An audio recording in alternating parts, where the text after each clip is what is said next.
All right. Everyone, thanks so much for joining us here today. I'm Maddy Martin. I'm the VP of Marketing at Smith.ai. We are a 24/7 virtual receptionist and live chat service for small business and also medium-sized businesses as well, mostly service-driven businesses. So that's how my guest today, Darren Wurz, and I got connected. And I'm really excited to present his topic today, which is retirement planning strategies for service-based business owners. So as an owner of a service-oriented business, maybe a law firm, maybe an IT or managed services provider, you have likely invested a large amount of time and energy and capital to get where you are. But one day, maybe it's soon, you'd like to walk away from all of it and enjoy a really comfortable retirement where you're not concerned about where the next sort of, month's funds are coming from. So many business owners feel like they're prepared for retirement, but they're not aware of the value that their own business, your business has, and how to maximize that value as part of your retirement plan. So I love that angle that Darren came up with here.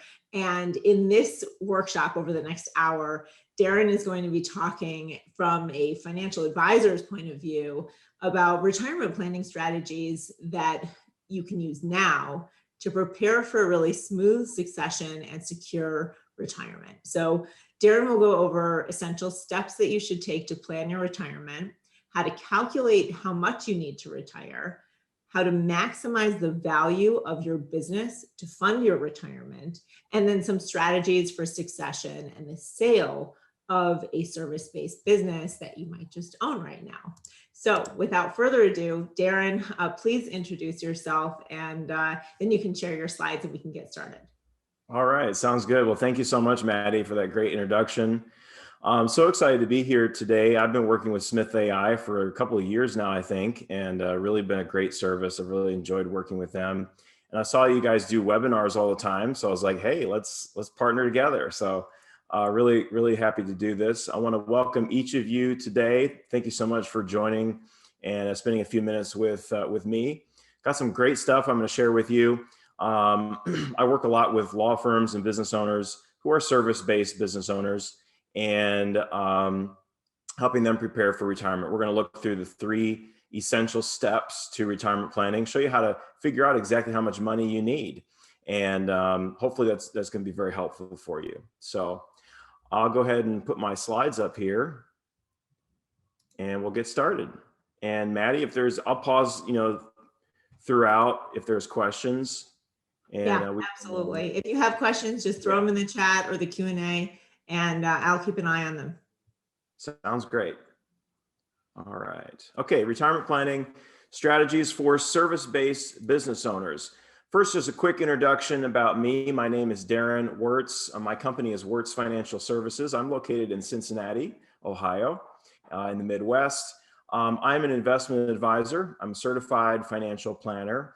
I started my career as a teacher, and then I went back to school, got my master's in financial planning, and came into this business. Right now, the way, my target market, I specialize in working with attorneys and law firm owners who are near retirement, trying to really figure out what issues they're dealing with. And a lot of that's going to apply to many other business owners. Law firm owners are business owners, so they have a lot of the same challenges that business owners have. And because it's a service-based business, one of the big challenges is, with law firms and other service-based businesses, it's really focused on you. Your clients are tied to you, they know you. So it can be kind of challenging to think about retirement and maybe selling that business and how you transition out of that in retirement.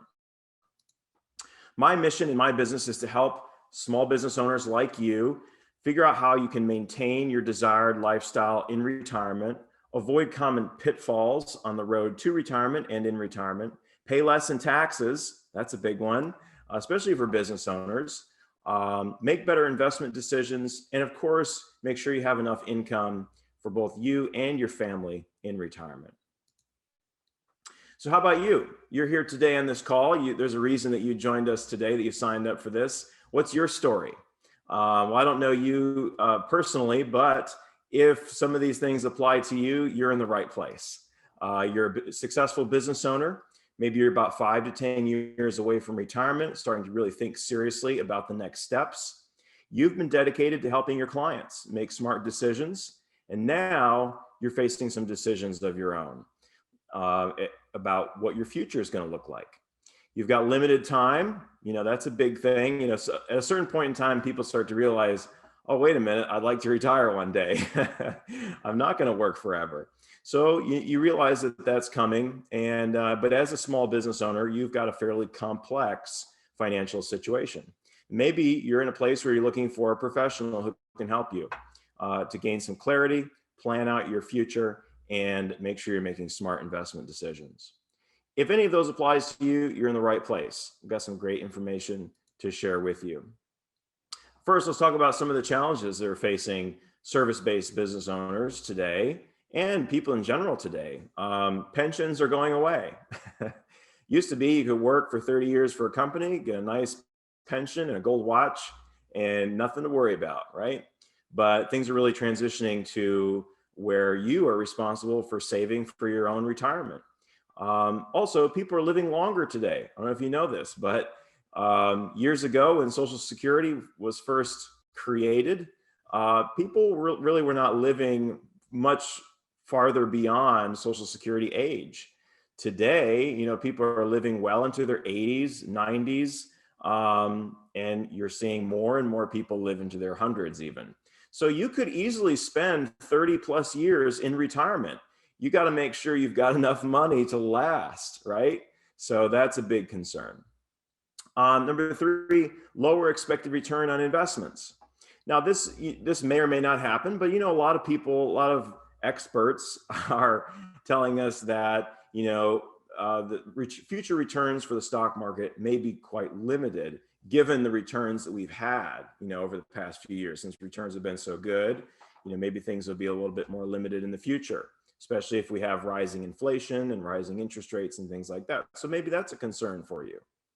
And then, companies in general are pushing people to retire earlier. Maybe that doesn't apply to you necessarily, but maybe you want to retire earlier, right? A lot of my clients, they want to get out of their job, get out of their business as quick as they can so they can really focus on the things that they really love to do. You probably love operating your business and working in it, but maybe you want some freedom and some flexibility too at the same time.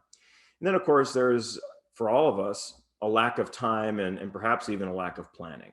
And I'm guilty of this myself, right? Doctors need to take their own medicine. So you've got to really take the time to sit down and plan and be proactive about it. Time flies. It's amazing how fast time goes by. And if you're not being proactive about your planning, you're not going to be prepared for the future. But you're here today, which is a good sign, right? You are taking that first step and trying to be a little bit more proactive about your future. So a quick question for you. Normally do this as a poll, but we can just think about it. What is your biggest retirement fear? A couple options here for you that people generally say to me. Cost of healthcare is one thing that people are often very nervous about, especially if people want to retire before Medicare. They're concerned about having to pay for health insurance on their own. Investment losses. People are concerned, if I retire, what if I retire and then the stock market takes a huge dip, right? That's a big concern. A lot of people had to deal with that in 2008. People who were retiring before 2008 or right after had to delay their retirement or go back to work. Running out of money, obviously, that's a really big fear. I see a lot of people have that fear. They want to make sure their money is going to last. They want to make sure they're not overspending in retirement. Make sure that they, like I said, people are living longer. They want to make sure that they're not going to, run out of money. And future health issues. That's a big concern too. And probably a reason people want to retire early. My dad is semi-retired. He's only 57, but he doesn't think he's going to live that long. So he wants to enjoy life. I think he's nuts, but people really want that quality of life. You want to retire while you're still somewhat young so you can actually enjoy things. What about you? What is your big fear? Is it one of those things? If so, those are very common. Maybe it's one of those, maybe it's something different. Well, the big thing we're going to deal with today is making sure you don't run out of money, right? So that's what we're going to talk about. Here are those top retirement fears. Like I said, running out of money, cost of healthcare. One that I didn't mention was no longer receiving a paycheck. As a business owner, maybe that doesn't apply to you. You're used to some of the ebbs and flows, the ups and downs of business, which can make owning a business a little bit more challenging. So how much money does it take to retire, right? All the time we see articles and news stories that come out and they say, this is the magic number, or this is the magic number. You need X amount of dollars to retire. Susie Orman suggested recently that you need $5 million to be able to retire. Well, I'm going to suggest to you that how much you specifically need is very subjective, and it's based on your own specific circumstances. I could retire today. I might only be able to spend $10 a month for the rest of my life. You know, it's really a function of your lifestyle, your age, your life expectancy, and other factors, other things like other sources of income, like Social Security and things like that. So everyone's number is going to be different. There is no one specific magic number for how much you specifically need to be able to retire. So let's jump in. I'm going to show you 3 essential steps to retirement planning for service-based owners, and we'll start with the first one here. Step 1 is to create a financial plan. Now, that sounds very vague in general, so I'm going to break it down and give you some specifics. A financial plan, first of all, defines your short and long-term goals. You know, what do you want to accomplish? What do you want your life to look like? What kind of roadmap do you have? What is your retirement vision like? You know, when you think about retirement, where are you living? What are you doing, right? That has a big impact on how much you're going to need for retirement.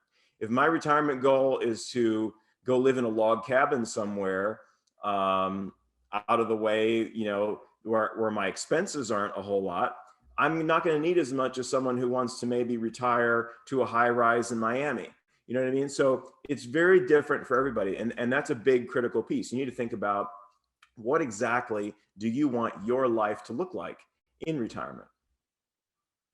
Are you other examples would be, you know, like travel. You know, are you traveling in retirement? Are you owning a boat? You know, what kind of activities and things are you engaged in? Here's just a couple ideas, right? For you specifically, just take a second and think, you know, what exactly are you looking forward to about retirement? Is it travel, spending time with family, starting a new hobby, being on your own schedule? For my dad, it's riding his motorcycles. That's what he likes to do. He's down there in Florida. He's got a couple motorcycles. He rides them around. He never gets bored. That's what he loves, you know? So it's different for everyone. All right, now let's deal with the numbers, right? So obviously, you know, you've written down those goals, what you want your life to look like. Now we need to crunch the numbers. We need to calculate how much money you need to be able to retire. So there's 4 steps in doing that. The first step is to determine your future expenses. A good place to start is your current expenses. You know, look at what your current budget is like. If you don't have a budget, this might be a good time to start one. You know, look through your spending and create a budget based on your current expenses. I would recommend using some kind of software to track your expenses. I personally like mint.com. It's a great way to aggregate all my spending. I know how much I'm spending. You know, I have people come into the office all the time that want to do retirement planning and they have no idea what their spending is. So you really need to get a clear understanding of what your current lifestyle is. What are you currently spending? Okay. Then you want to adjust that up or down based on what retirement is going to be like. Some of those expenses are going to go up. Some of those expenses are going to go down, right? It just depends on what those goals were, you know, what those goals that you set for yourself and how your lifestyle is going to change. So some examples, healthcare costs, for instance. You're probably going to spend more on healthcare in retirement. You should plan for that. Lifestyle changes. Your life may be different, right? You may be living somewhere else in a different state. You may be doing something completely different. You may be spending less on work-related things and more on other things that you enjoy. Payroll taxes. You're not going to be paying Social Security and Medicare taxes anymore, so that's an expense you can eliminate. Retirement savings. Once you're retired, you're not going to be putting money in your 401k, so that's an expense that you can eliminate. Travel, that's an expense that may go up, right? You might have more travel that you're doing in retirement. So create that list, go through your spending and create a list of categories of your current average spending, and then take each of those items and adjust them up or down based on how they might be in retirement. Now, healthcare is a big one, and I get a lot of questions about healthcare. People want to know what to expect, right? If you're close to Medicare age and you really want to do some real specific planning around your healthcare expenses, you can go to medicare.gov, and there's a lot of great information there about what you can expect in terms of expenses. Okay. All right. So after you've determined what your retirement budget is going to be, then you're going to subtract from that any future sources of income. So, let's say I have a budget of $100,000 a year. That's what my retirement budget is. But I'm going to get $30,000 a year from Social Security. Okay. Pretty simple. Subtract that 100,000 minus 30,000. $70,000, that's how much I need to come up with on my own from my investments, okay, to fund my retirement. Other sources of income, maybe there's a pension somewhere from an old job that might be in there. Rental income, what are some other sources of income you have that can offset those expenses? All right, so now we've determined how much you need to generate from your investments, and now the question is, how much money do you need to safely be able to generate that amount of money for the rest of your life? So we're going to get real specific here, and you're going to be able to do this all on your own and never hire someone like me. No. All right. So here's what you do. You're going to use, first thing you need to do is adjust for inflation. A lot of people are talking about inflation these days. They're concerned maybe about how much money the government's spending or whatever, but inflation is a real thing. Things cost more over time. It's just a reality of life, right? So it can be tricky to know what inflation is going to be like. Historically, over the long term, we've averaged about 3% in terms of inflation. That's the average rate of inflation over time.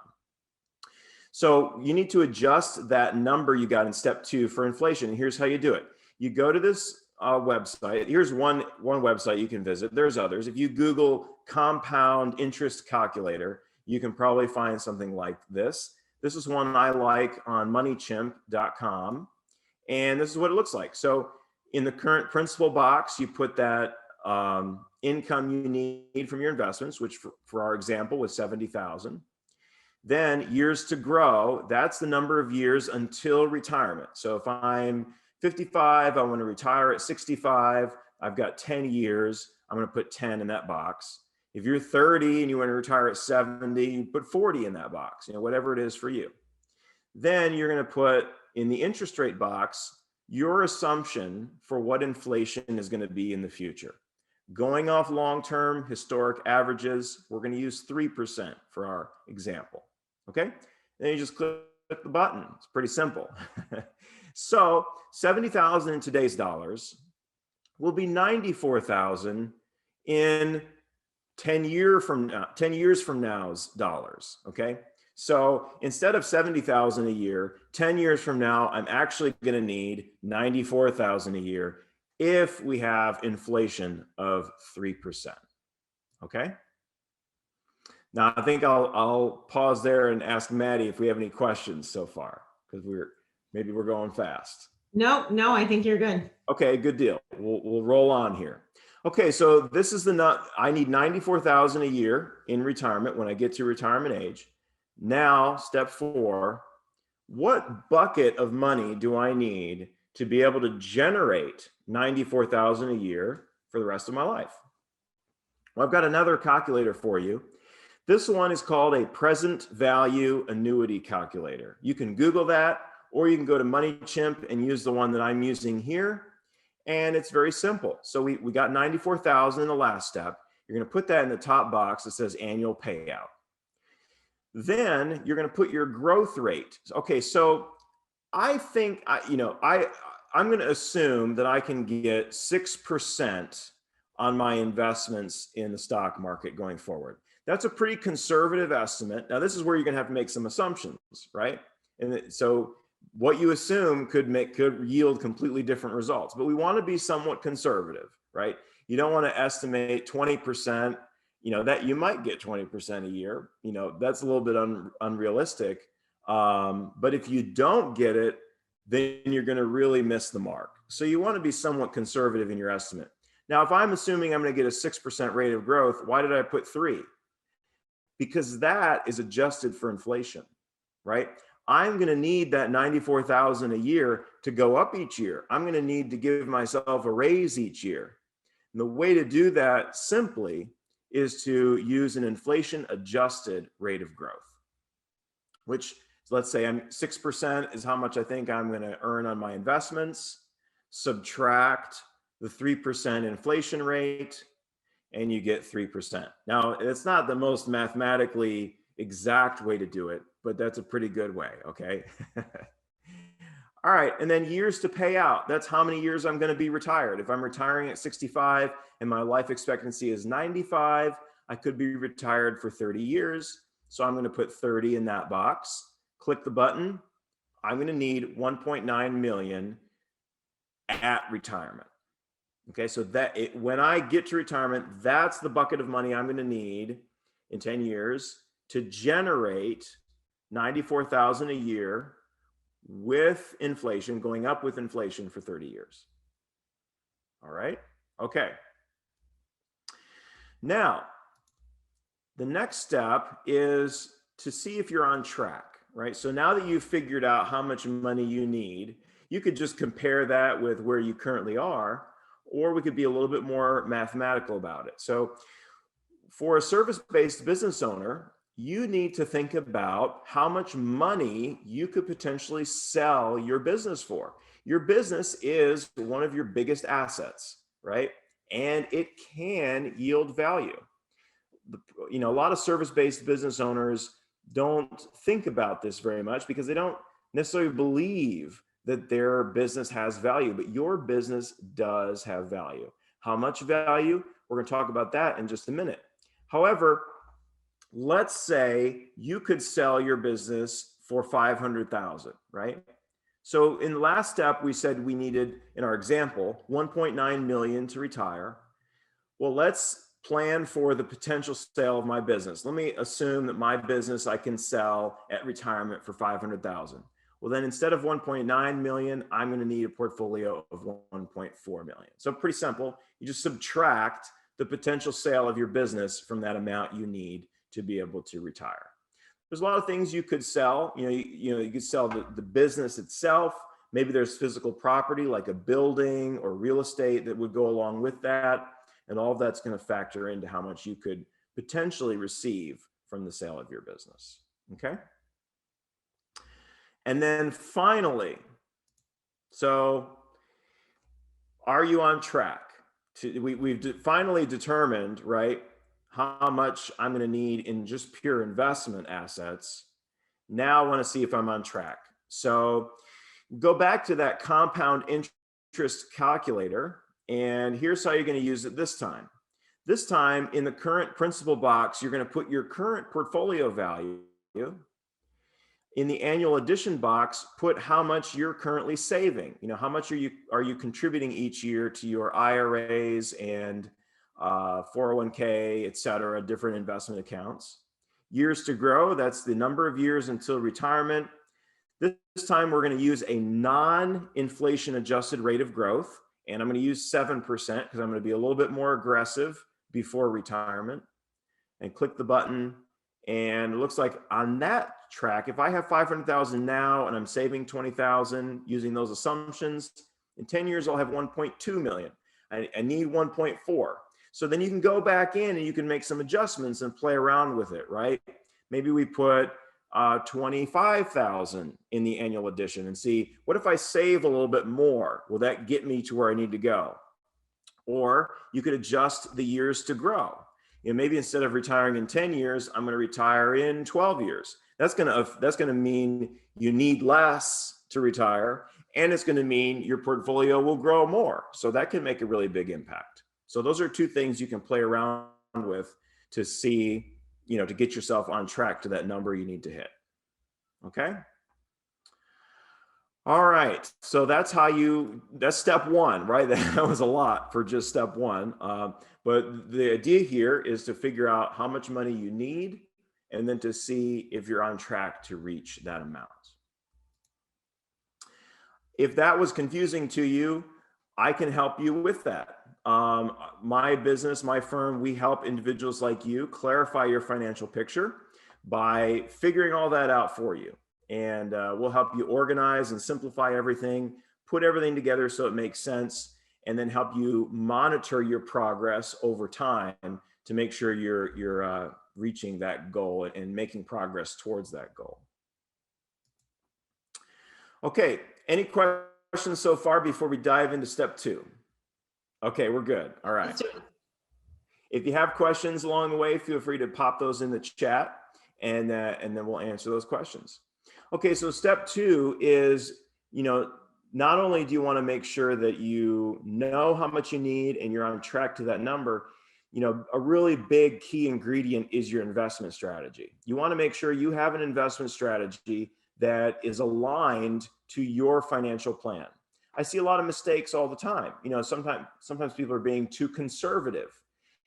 You want to make sure that while you're young, you have an aggressive portfolio that's going to be able to achieve the kind of growth that you want. Other times people are being too risky, right? That's more of a concern if you're within about 5 to 10 years of retirement, right? You don't want a huge, downturn in the market to throw off your plan if you're close to retirement. If you're young, you've got plenty of time, right? You got time to weather the storms that come along. Last year during COVID, we had that huge sell-off, right, in the market. Thankfully, things came back really fast, and that was really good. But things don't always come back that quickly. So you need a strategy that's going to grow your portfolio, but also going to have an appropriate level of risk. What are the keys to sound investing? Well, they're all of these things. Diversification, asset allocation, rebalancing, all of the above. Those are all very important pieces. You want to make sure that your portfolio is properly diversified, right? What does that mean? That means instead of putting all your money in one company or one stock, you want to make sure that you own lots of stocks. And one easy way to do that is to own the whole market. By buying like an S&P 500 fund that represents the whole S&P 500. Basically, you don't want to put all your eggs in one basket. You want to make sure that you have diversification. You want to make sure your portfolio is allocated properly for your risk level. When you're young, you want to be aggressive. You need to be aggressive because you need your portfolio to grow. And as you get closer to retirement, you want to dial that risk back slightly. And then you want to make sure that you rebalance your portfolio on a regular basis. Well, what does that mean? Okay. Well, if you want to put 70% in US stocks and 30% in bonds, let's say that's your investment plan, right? Every so often, those percentages are going to get off, right? The stocks are going to grow faster and the bonds are not going to grow as fast. You're looking at your portfolio one day and it's 75-25, right? So then what you want to do is you want to adjust it back to that 70-30 mix. Why do you want to do that? Well, it's kind of an automatic way of selling high and buying low, right? That's really what you want to do in the stock market, right? You want to buy low and sell high. If you're rebalancing, bring your portfolio back to the percentages that you set it at, you're kind of automatically doing that and you're maintaining your risk level. So those are a couple of keys. Now I've got a little chart here to kind of give you an idea. This is just kind of a general guide and everyone's situation is going to be different. But while you're young, you want to make sure that you have a high percentage of stocks, which are going to be the key to growth. 80% and above in stocks, US and international. You'll notice there's this transition phase, right? As you're getting closer to retirement, you want to slowly reduce the amount of stocks and build up the level of bonds to a point that's going to offer you a decent amount of protection when the market goes through its turbulent times. And then in retirement, you want to be somewhat conservative because you're going to be depending on that portfolio for income. And you can't afford a huge shock to bring your portfolio value down at the same time as you're drawing money out for retirement. Okay, so that's just a simple illustration of that. Everyone's circumstances are going to be different. An easy way to kind of think about this is some people use is your age in bonds, right? So if you're 30 years old, you put 30% in bonds. If you're 50 years old, you put 50% in bonds. Some people use that idea. I think that might be a little bit too conservative. You might want to be a little bit more aggressive than that, but that's kind of a good way to kind of start thinking about that. And of course, we can help you with that. We can help you pick an appropriate strategy, level of risk, and find an investment strategy that's really going to fit well with your particular plan. All right, now last step. So step one was calculate how much you need to be able to retire. Step two was make sure your investment strategy lines up. Step three is to start planning for transitions and start planning for the sale of your business. So quick question here, how much can you sell your business for, right? Generally, when we think about selling businesses, there are many ways to deal with this. You could do a very in-depth look at your business and get a very specific valuation and hire somebody to give you a really detailed analysis of what your business is worth.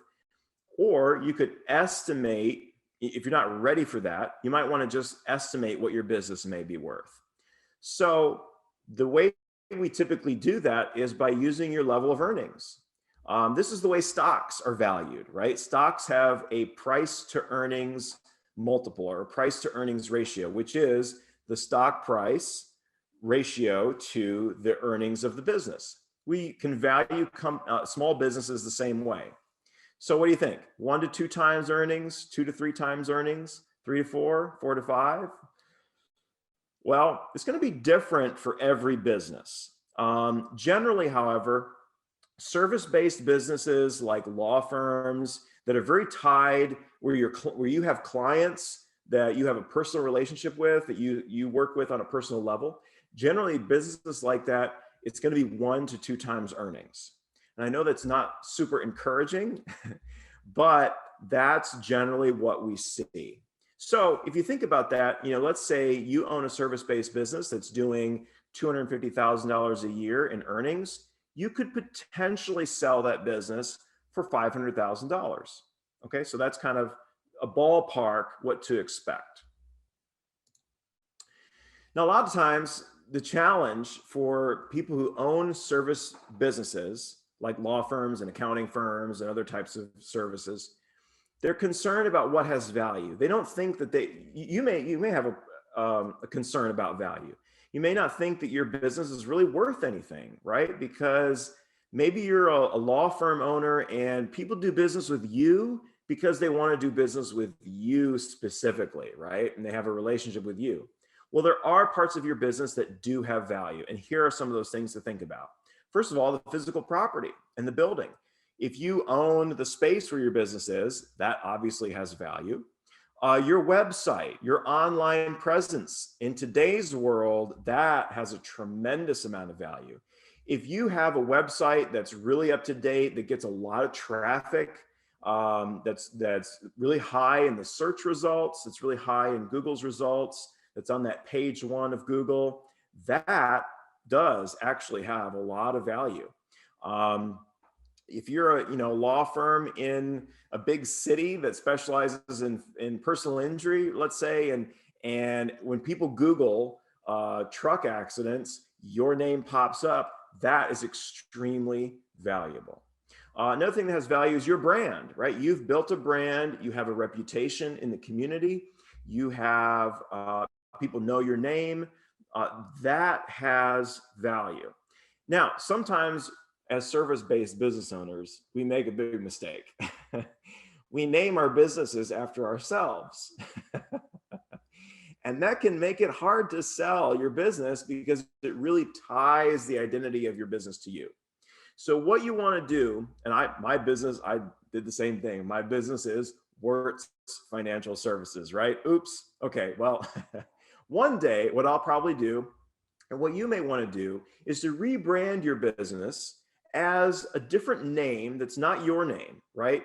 And start to really build the brand of your business, right? Start to build the identity of your business. So when people think about your business, they think about your business as an entity instead of necessarily thinking about just you.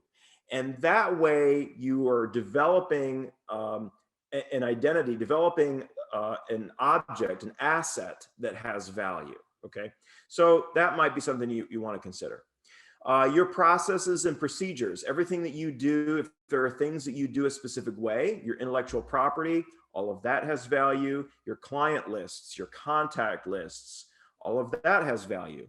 Do you have partnerships with specific businesses, with other businesses in your area that you have referrals, give referrals to, get referrals from? Those partnerships have value. Any current work that you're doing, current contracts, current client agreements, those have value. And any uncollected billings.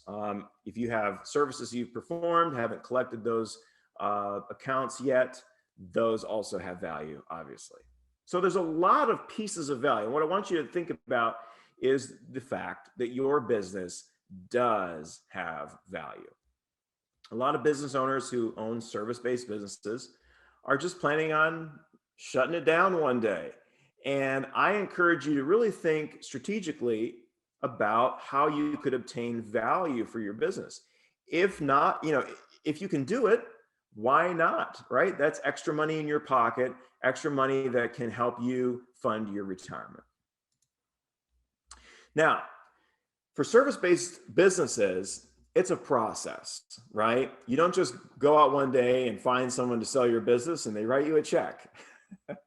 How nice would that be, right? That would be fantastic. Because you have a service business where people know you, they work with you, it's more of a transition.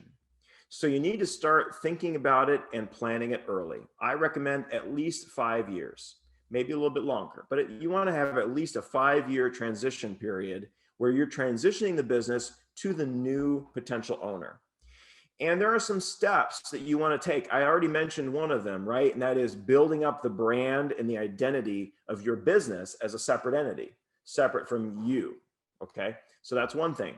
You want to start to take steps like that to maximize the value of your business. You could start by hiring someone to get you a ballpark estimate of your specific business. I said 1 to 2 times earnings, but there's a lot of variation in there, right? And businesses, different types of businesses in different industries are going to have different values. You want to look through how your business functions. How can you improve your systems? Maybe raise your rates. Ask clients for feedback on how you could improve things. Keep your expenses in check and maximize your profitability as wherever you can, as much as you can. All of those things are going to help maximize the value of your business to a potential buyer. You want them to look at your financial statements and be like, wow, I want to own this business, right? And then finally is you want to determine exactly how you want to sell your firm and start planning that transition. Like I said, you're not just going to find a buyer who's going to walk in and write you a check. There's a couple ideas I have here on ways you can sell your business. One would be an internal transition. This is really popular with service-based businesses. Maybe you have a junior associate or someone is already part of your business who's younger, who can step in and buy the business, right? That's a really great strategy. Or it could be someone who's outside the firm and is going to buy out the firm over a period of time. But again, that's over a period of time, right? It's going to be a transition period. You could merge with another firm. Is there a competitor in the area, or is there a similar business, a younger business owner who would love to absorb your business and would love to pay you for the privilege of doing that, right? You could merge with another firm. Maybe it's a bigger firm, right? So that would be good too. Maybe there's a bigger business that would be willing to buy you up. And in that case, what is that going to look like? Well, what that's probably going to look like is you sell your business and then you go work with that other business for a period of time and slowly start to transition those clients over, transition those accounts over. You try to retain those clients and those accounts for the new business, right? Practice continuation with another firm. That's another way of describing that. So those are just some ideas. Usually that's how it works. You're going to bring in someone who's going to join your firm as a younger associate and slowly assume control, right? And maybe they're going to pay you over a period of time from the earnings of the business or from a loan or something like that. That's a way to do that. Or you merge with another firm and sell it to them. Okay. And there are other ways too, but those are just some ideas for you. How can we help? Well, there are some ways that we can also help with this. We can help you kind of figure out how that piece, the sell of your business, fits within your overall financial plan, and discuss different options for selling your business and of course funding that sale. So that's the other side of the coin, is maybe you have a potential buyer. How do you enable them to buy you out, right? So that's an interesting topic too. You only get one chance to sell your business, so make sure you do it right. And you wouldn't leave your client's future to chance, so why should your future be any different, right? So I encourage you just to be proactive, start thinking about these things. All these things you really need to start planning in advance. That's really the big lesson here. In terms of retirement, making sure you have enough money, in terms of selling your firm. These are things you need to start thinking about well in advance. Ideally, you start thinking about selling your business the moment you start your business, right? Set everything up so that it's positioned to be able to do that. That would be really smart. As a thank you for being on this call today, I want to offer everyone who's listened in a free complimentary 30-minute phone call where I can help you with some of these things. If you need help doing that calculation to figure out how much money you need, or you just have some questions about anything we discussed that you'd like answered, some different things that we can do. I can help you review your retirement plan and your investments, identify any unexpected risks or things that might need to be tweaked a little bit, and provide some recommendations. And also answer any questions like, am I on track for retirement? How much money do I need to retire comfortably? Is it possible to sell my business and fund my retirement? If that's something that interests you, I've got a link there. You can type that in right now and you can sign up. I've got all my availability for the next 30 days is right there. You can click, go to that link, calendly.com/Darren Wurz/30min, and pick any spot that's open. It's absolutely free. I'm just here to help. So I'm not going to try to sell you anything. If you do want to become a client, that's great too. But just my thank you as being a part of this webinar today. Love to help you get a clear picture of where you are, where you want to be, and how to get there. And like I said, you can go ahead and do that right now if you want. Calendly.com/Darren Wurz/30min. Darren, thank you so much. And there are actually a couple questions Fire away. Have come through. So, one question, I think, just clarifying what earnings means. You were talking about 1 to 2 times earnings. For many who haven't done the calculation before, is that, my take-home salary? Is that my earnings as the owner? Is the overall earnings of the business? Do you define that as a synonym for revenue? Is it on an annual basis? Is it sort of an average of the last 3 years? Yeah, great question. So that is gross annual revenue. Yeah, pre-tax gross receipts from the business. If you're talking about selling the business itself, how much total money is the business bringing in before taxes, before expenses, before everything else? Yeah. And how does it affect sort of the business valuation? If we think about the different types of service businesses, there's some people who are migrating to flat fees. There are some who have subscription-based businesses. There are others who have a pretty long runway with the time it takes to get paid from a client. Yeah. There's a big difference between personal injury and family law and Yeah. managed service provider who's got, payment based on the number of seats that they might have for the businesses that they're working for. How does that end up affecting the valuation there? Subscription based thing, if you have clients that are have subscription kind of things where they're paying you a monthly fee or something like that, that's going to be more valuable than a flat fee or something like that, because that is an asset, right? And you have more of an expectation that those things will continue. The person who's buying your business, their biggest concern is keeping the clients, keeping the revenue, right? So the reason that law firms and other service kind of oriented businesses get a lower valuation than other types of businesses is it's riskier. There's more risk involved. There's risk that the clients may not stick with the new business owner. So anything that can be done to ensure that the existing customers will stay with the business is going to maximize that value. And you're right, different types of of law are different. So some types of law may fetch a higher valuation than others.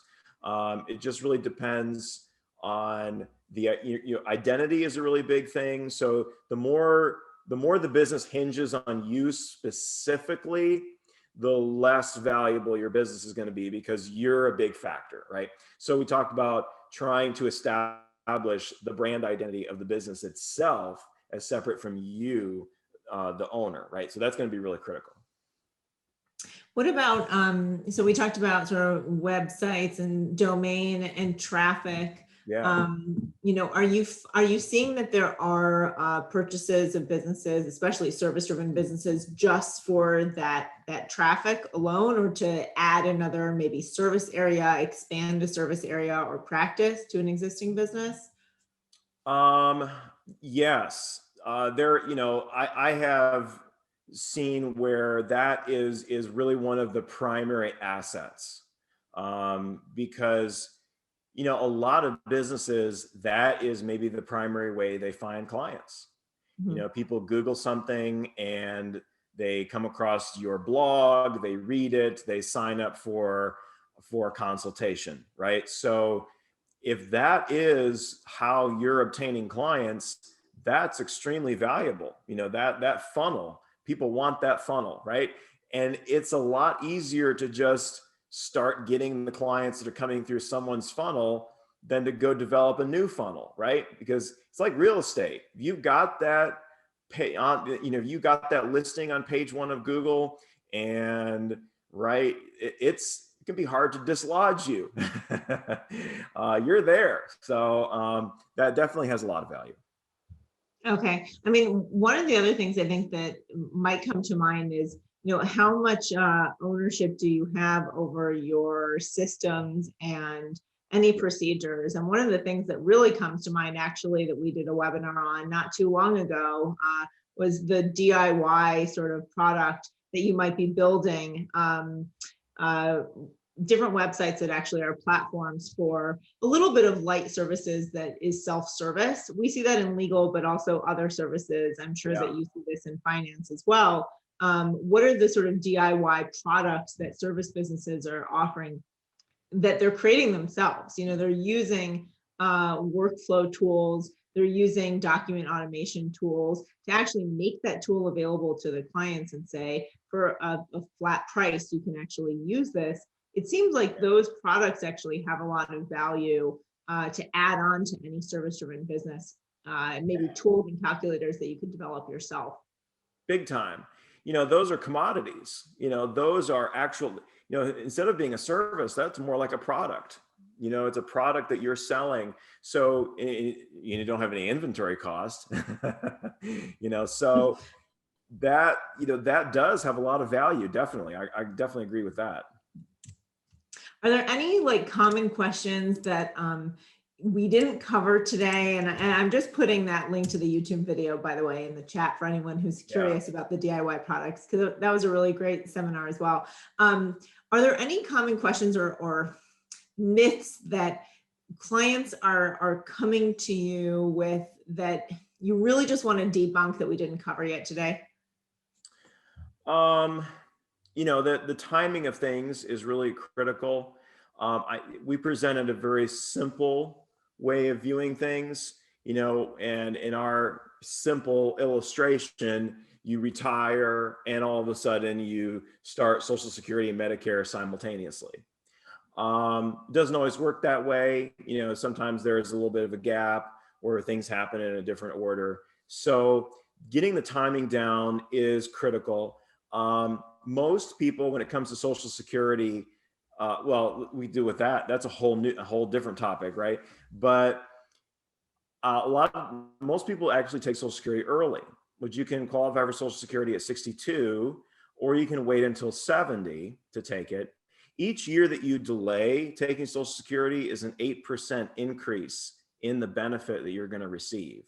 So a lot of times it makes sense for people to retire. Maybe they draw a little extra money from their portfolio for a little while they're waiting for that Social Security benefit to increase and then kick in a little bit later. So, the timing isn't always simultaneous, like we kind of showed in our illustration. And the other thing is, your spouse is a big part of this.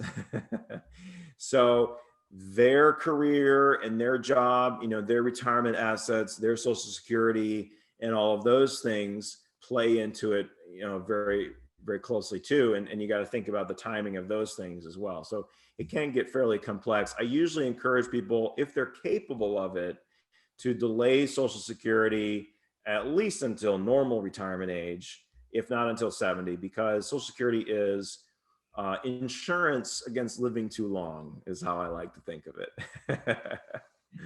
So, well, yeah, and I think for the business owners who are here, one of the questions also ends up being, when we think about valuation and then you think about your savings for retirement, do you put your earnings of your business back into your own bank account or into your business? Yeah. So how do you sort of determine, there's a lot of people who follow a profit first model, make your profit first and then reinvest it.